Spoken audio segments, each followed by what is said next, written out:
तव कथामृतं तप्तजीवनं कविभिरीडितं कल्मषाबकं श्रवणमङ्गलं श्रीमदाततं भुवि गृह्णन्ति ते भूरिता जनाः. பகவான் ஸ்ரீராமகிருஷ்ணரின் சத்சங்கத்தில் துளைத்து கொண்டிருக்கக்கூடிய நாம் இன்று ஒரு அருமையான சம்பவத்தை பார்க்க இருக்கிறோம். 2 விதமான பக்தர்கள் அவர்கள் தங்களுடைய தலைவன் மீது, தாங்கள் பூஜிக்கும் தெய்வத்தின் மீது தங்களுடைய பக்தியை எப்படி வெளிப்படுத்தினார்கள் என்பதற்கு ஒரு அருமையான உதாரணம். இன்று சுவாமி அத்புதானந்தருடைய ஜன்மதினம். பகவான் ஸ்ரீராமகிருஷ்ணர் பெற்றெடுத்த 16 செல்வங்களுள் நான் அடிக்கடி நினைத்து பார்ப்பது உண்டு. 16 பெற்று வாழுங்கள் என்று எல்லோருமே வாழ்த்துகிறார்கள். இதுவரைக்கும் யாரும் 16 பெற்றதா தெரியல. ஆனால் பகவான் ஸ்ரீராமகிருஷ்ணர் மட்டுமே 16 செல்வங்களை, 16 துறவர செம்மல்களை, தியாக சீலர்களை, சத்புத்திரர்களை பெற்ற ஒரு மனிதர், ஒரு அவதார புருஷர். அவர் மீது அத்புதானந்தரும் அவருடைய எஜமானருமான ராம்பாபு டாக்டர், ஒரு சமூக ஆர்வலர், நல்ல நல்ல நூல்களை இயற்றியவர், கட்டுரைகளை இயற்றியவர், சமுதாயத்தில் ஒரு பெரிய நிலையில் இருந்தவர். அவர் ஸ்ரீராமகிருஷ்ணரிடம் வந்து அவருடைய பக்தியில் ஆட்படுகிறார். அவர்கிட்ட வேலைக்கு சேர்றவர் லாட்டு மகராஜ் என்ற சுவாமி அத்புதானந்தர். பீகாரை சேர்ந்தவர். ஸ்ரீராமகிருஷ்ணரே படிக்காதவர் என்று சொல்வார்கள். அவரே, அந்த படிக்காத மேதையான ஸ்ரீராமகிருஷ்ணரே லாட்டு மகராஜுக்கு வங்காள எழுத்துக்களை கற்றுக் கொடுத்தார். அப்படின்னா சிஷ்யர் எவ்வளோ பெரிய ஆளாக இருக்கணும். அவர் ஏட்டுக்கல்வி பெறவில்லை, ஆனால் ஏட்டறிவு இல்லை என்றாலும் பட்டறிவு அவருக்கு ஏராளம். ஸ்ரீராமகிருஷ்ணருடைய அத்புதம், ஒன்றுமே தெரியாத ஒருவரை ஒரு களிமண்ணை தங்க தாது மண்ணாக மாற்றியவர் ஸ்ரீராமகிருஷ்ணர் என்ற ஒரு வியப்பில் சுவாமி விவேகானந்தர் அத்புதானந்தர், அத்புதம் அப்படின்னா ஆச்சரியம் அப்படிங்கிற வகையில் அவருக்கு துறவர திருநாமத்தை சூட்டினார். 1882ஆம் ஆண்டு ஸ்ரீராமகிருஷ்ணர் பாணிஹாட்டி என்ற ஒரு திருத்தலத்திற்கு போகிறார். அங்கு போனதும் அங்கு ஏராளமான பக்தர்கள் இருக்கிறார்கள். எல்லோருமே வைணவ பிரிவை சேர்ந்தவர்கள். நாம சங்கீர்த்தனம், பக்தி, ஆடல், பாடல், அப்படியே பக்தி பரவசம் எல்லாமே அங்கு இறைவனுடைய கருணை மழையாக அங்கு பொழிந்து கொண்டிருக்கிறது. எல்லாருமே பக்தி திளைப்பில் இருக்கிறார்கள். அங்கு ஸ்ரீராமகிருஷ்ணர் சென்றால் என்ன ஆகும்? ஏற்கனவே பக்தி மழை பொழிந்து கொண்டிருக்கிறது. ஒரே இடியும் மின்னலுமாக மழை கொட்டு என்று கொட்டுவது போல் நவத்வீப் கோஸ்வாமி அப்படிங்கிற ஒரு முக்கியமான வைணவ ஆச்சாரியரும் அங்கே வந்து சேருகிறார். சைத்தன்ய தேவரே தன்னிடம் இருப்பது போல் அவ்வளவு பக்தி பரவசத்தில் ஸ்ரீராமகிருஷ்ணர் தோய்ந்து விட்டார். உடனே நாம சங்கீர்த்தனம் பாட ஆரம்பிக்கிறார். பாடுறார், பாடிக்கொண்டே இருக்கிறார். எல்லோருமே ஆடுகிறார்கள், எல்லோருமே பாடுகிறார்கள். பகவான் ஸ்ரீராமகிருஷ்ணர் உடன் சென்ற 3 சீடர்கள், லாட்டு மகராஜ், ராக்கால் மகராஜ் என்ற பிரம்மானந்தர், அதன் பிறகு இன்னொரு சீடர், 3 பேரும் அங்கு சென்றிருக்கிறார்கள். எல்லோருமே ஆடுகிறார்கள், பாடுகிறார்கள். ஆனால் சேவக பாவனை கொண்ட அத்புதானந்தர் என்ன செய்கிறார்? எல்லோருமே ஆடுகிறார்கள், பாடுகிறார்கள். ஆனால் அவருடைய திருஷ்டி எப்படி இருக்கிறது? ஸ்ரீராமகிருஷ்ணருக்கு எப்படி சேவை செய்யலாம், அவருக்கு எந்த வகையில் சேவை செய்து அவரது திருமேனியை நாம் பாதுகாக்கலாம், அவருடைய திருமேனிக்கு எந்த வகையிலெல்லாம் சேவை செய்யலாம், கைங்கரிய ஸ்ரீ என்பார்கள்.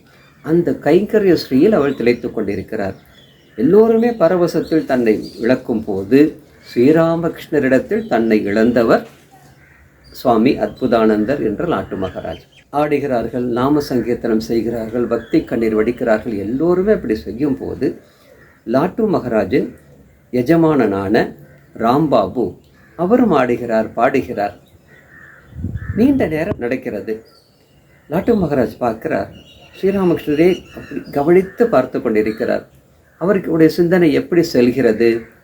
ஐயோ, ரொம்ப நேரமாக இவர் ஆடுறாரே, அவருடைய திருப்பாதம் நோகுமே அப்படின்னு நினைக்கிறார்.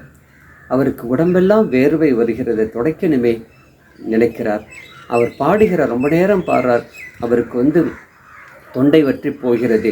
அவருடைய ஏதாவது அவருக்கு நீர் அருந்த தரலாமே அப்படிலாம் ஏங்கு கொண்டிருக்கிறார். ஏன் அப்படின்னா, ரொம்ப நேரம் பரவசத்தில் இருக்கும்போது என்ன ஆகும்? அவருடைய திருமேனி கொஞ்சம் சிரமப்படுவதை பார்க்கிறோம். அதை விட ஒரு சிரமம் அங்கு வரப்போவதை அவர் கவனிக்கிறார். அது என்ன சிரமம்? பகவான் ஸ்ரீராமகிருஷ்ணர் பரவச நிலைக்கு சென்று விடுகிறார். கிட்டத்தட்ட ஒரு சமாதி நிலையில் இருந்து கொண்டு எல்லோருக்கும் அருள் புரிகிறார். அப்படி செய்யும் போது என்ன செய்கிறார்? உடனே ராம்பாபு பார்க்கிறார். ஆஹா, இதுதான் பகவானுடைய கருணை. அவர் இன்னைக்கு எல்லோருக்கும் அருள் புரிவதற்கு ஆயத்தமாகிவிட்டார். உடனே என்ன செய்யணும் அப்படின்னு எல்லாரையும் கூப்பிட்றார். பக்தர்களே, வாருங்க, வாங்க, எல்லாருமே வாங்க, பகவானுடைய அருளை பெற்று செல்லுங்கள் அப்படிங்கிறார். எல்லோருமே அங்கங்கு இருந்தவங்க எல்லாம் ஸ்ரீராமகிருஷ்ணருடைய அந்த திருமுகத்தை பார்க்கிறார்கள். அப்படியே ஜோதி புலம்பாக அது இருக்கிறது. எல்லாருமே வர்றாங்க. ஸ்ரீராமகிருஷ்ணருடைய திருப்பாதத்தை அந்த நிலையில் தொட்டு விட்டால் தங்களுடைய பாவங்கள் எல்லாம் மறைந்துவிடும். தாங்கள் ஒரு புது வாழ்வு பெற்று விடுவோம் அப்படிங்கிற ஒரு நம்பிக்கை வருகிறது. உடனே எல்லாரும் அங்கங்கே இருக்கிறவங்கெல்லாம் வர்றாங்க. ஆயிரக்கணக்கில் பக்தர்கள் திரண்டு பகவான் ஸ்ரீராமகிருஷ்ணன் முன்னாடி திரண்டு நிற்கிறார்கள். இதை பார்த்த உடனே ராம்பாபு பார்க்குறார்.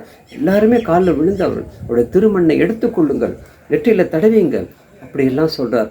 1, 2, 10 பேர், ஒரு 50 பேருக்குள்ளே பரவாயில்லை, ஒரு 2000 பேர் நிற்கிறார்கள். எல்லோருமே முதலில் போய் அவருடைய திருமண்ணை எடுத்துட்டா என்ன செய்வார்? அவர் திருமணம் எடுத்தால் என்னுடைய பாவம் போயிடும் அப்படின்னு எல்லாருமே பாவத்தை தீர்ப்பதற்காக பரிதவிக்கக்கூடிய கூட்டம் அங்கு நிறைய பேர் வந்துட்டாங்க. தப்பு ஒன்றும் இல்லை. இவ்வளோ பெரிய அருள் சுரக்கும் ஒரு மகான், ஒரு அவதார புருஷர் இருந்தால் யாராக இருந்தால் அப்படி போகத்தான் செய்வார்கள். அப்படி இருக்கும்போது அந்த சமயத்தில் லாட்டு மகாராஜ் பார்க்கிறார்.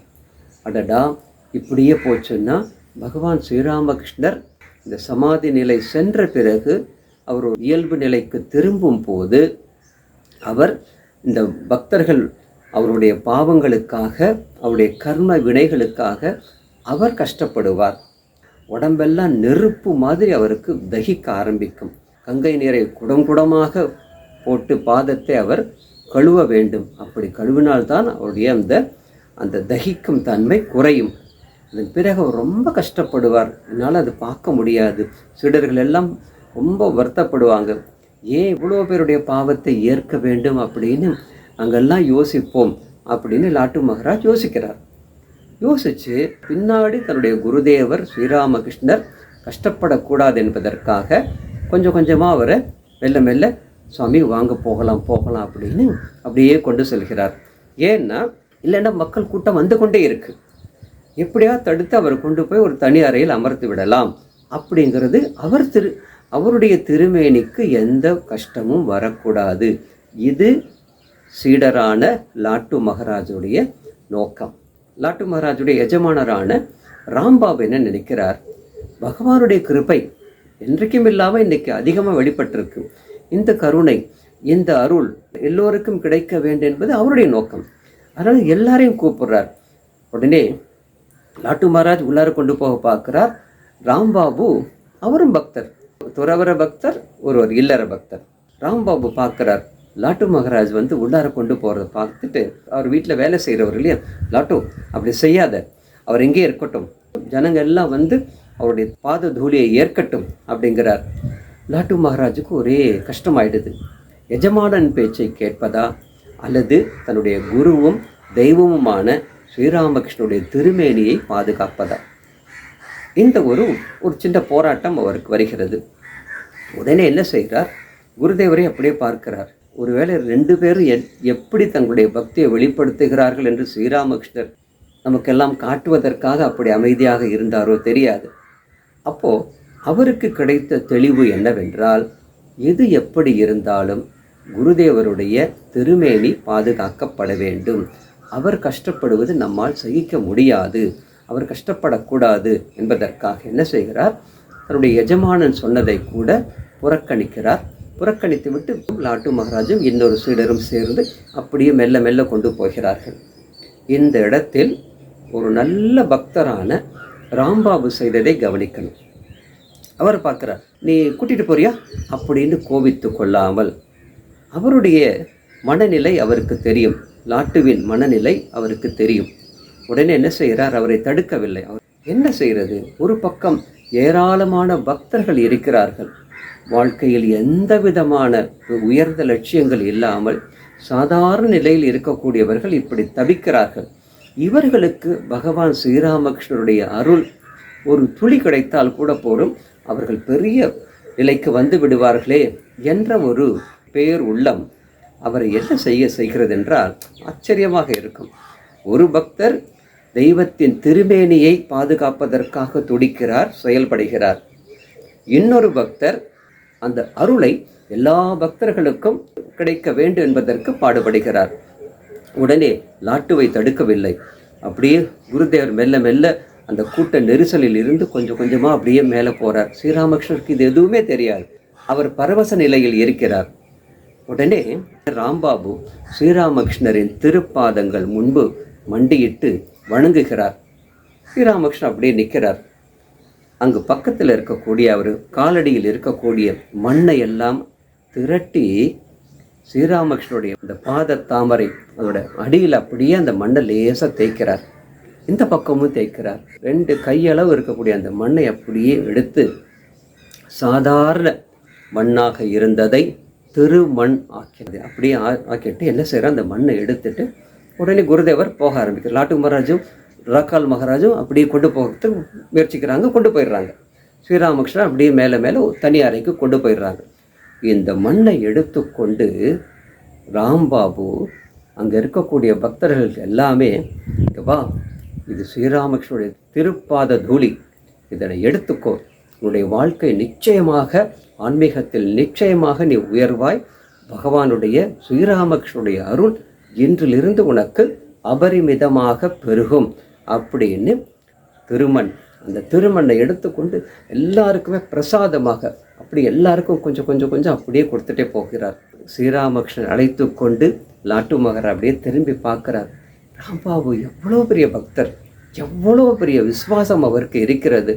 ஸ்ரீராமகிருஷ்ணனுடைய பாத தூளியை நேரடியாக தொட்டால் மட்டுமல்ல, பாதத்தை தொட்ட அந்த மண் கூட எவ்வளவு புனிதம் வாய்ந்தது, சாதாரண மனிதனை புனிதனாக்கக்கூடிய அந்த மண் என்பதை ராம்பாபு காட்டுகிறாரே அப்படின்னு லாட்டு மகாராஜ் தன்னுடைய எஜமானனும் சக பக்தருமான ராம்பாபுவை பார்த்து வியக்கிறார். இந்த பக்கம் நாம் பார்க்குறோம், ஸ்ரீராமகிருஷ்ணர் இந்த 2 சீடர்களையும் பார்த்து நிச்சயமாக ஆசீர்வாதம் செய்திருப்பார். ஏன்னா ஒருத்தருடைய நிஷ்டை தெய்வம், தெய்வத்திற்கு நாம் சேவை செய்ய வேண்டும். இன்னொரு பக்தருடைய நிஷ்டை தெய்வத்தின் கருணையை அனைவருக்கும் கொண்டு செல்ல வேண்டும். 2 விதமான தொண்டர்களையும் பெற்ற பெரிய தெய்வமாக ஸ்ரீராமகிருஷ்ணரை நாம் பார்க்கிறோம். தொண்டர் தம் பெருமை சொல்லவும் பெரிதே என்று ஔவையார் பாடியது எவ்வளவு அருமையான விஷயம் என்பது பகவான் ஸ்ரீராமகிருஷ்ணருடைய இந்த 2 பக்தர்கள் லாட்டு மகாராஜ், ராம்பாபு இவர்களுடைய இந்த ஒரு சிறு நிகழ்ச்சி மூலமாக நமக்கு புரிகிறது. லாட்டு மகாராஜ் என்று அழைக்கப்பட்ட சுவாமி அத்புதானந்தரின் ஜெயந்தி தினத்தில் அவருடைய எஜமானரான ராம்பாபுவுக்கு இருந்த அந்த நிஷ்டை, அந்த பக்தி, அந்த விஸ்வாசம், அந்த சேவை உள்ளம் நம் அனைவருக்கும் வர வேண்டும் என்று பகவான் ஸ்ரீராமகிருஷ்ணரை இந்த திருநாளில் நாம் அனைவரும் வேண்டிக் கொள்வோம். ஜெய் ஸ்ரீ குரு மகாராஜிக்கு ஜெய்.